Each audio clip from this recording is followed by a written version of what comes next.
Australia versus Bharat ನಡುವಣ border Gavaskar test ಸರಣಿಯ ಮೊದಲ ಪಂದ್ಯವು ಪಾರ್ತ್ನಲ್ಲಿ ನಡೆಯುತ್ತಿದೆ. ಓಪನ್ ಸ್ಟೇಡಿಯಂನಲ್ಲಿ ನಡೆಯುತ್ತಿರುವ ಈ ಪಂದ್ಯದ ದ್ವಿತೀಯ ಇನ್ನಿಂಗ್ಸ್ನಲ್ಲಿ ಟೀಂ ಇಂಡಿಯಾ ಭರ್ಜರಿ ಬ್ಯಾಟಿಂಗ್ ಪ್ರದರ್ಶಿಸಿದೆ.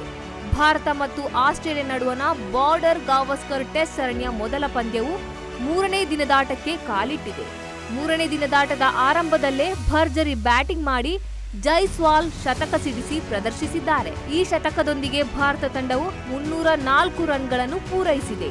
ಅಲ್ಲದೆ ಮೊದಲ ಇನ್ನಿಂಗ್ಸ್ನಲ್ಲಿನ 46 ರನ್ಗಳ ಮುನ್ನಡೆಯೊಂದಿಗೆ ಟೀಂ ಇಂಡಿಯಾದ ಒಟ್ಟು ಸ್ಕೋರ್ 350 ದಾಟಿದ್ದು, ಇತ್ತ ಭಾರತ ತಂಡದ ಸ್ಕೋರ್ 350ರ ಗಡಿ ದಾಟುತ್ತಿದ್ದಂತೆ ಅತ್ತ ಆಸ್ಟ್ರೇಲಿಯಾ ತಂಡಕ್ಕೆ ಸೋಲಿನ ಭೀತಿ ಎದುರಾಗಿರುವುದು ಸುಳ್ಳಲ್ಲ. ಏಕೆಂದರೆ ಟೆಸ್ಟ್ ಕ್ರಿಕೆಟ್ನಲ್ಲಿ ಬಲಿಷ್ಠ ತಂಡ ಎನಿಸಿಕೊಂಡರೂ ಆಸೀಸ್ ಪಡೆ ತವರಿನಲ್ಲಿ ಬೃಹತ್ ಮೊತ್ತದ ಚೇಸಿಂಗ್ ವಿಷಯದಲ್ಲಿ ಈಗಲೂ ಹಿಂದುಳಿದಿದ್ದು, ಕೊನೆಗೆ ಆಸ್ಟ್ರೇಲಿಯಾ ವಿರುದ್ಧ ಭಾರತ 295 ಅಂಕಗಳ ಅಂತರದಲ್ಲಿ ಗೆಲುವು ಸಾಧಿಸಿದೆ.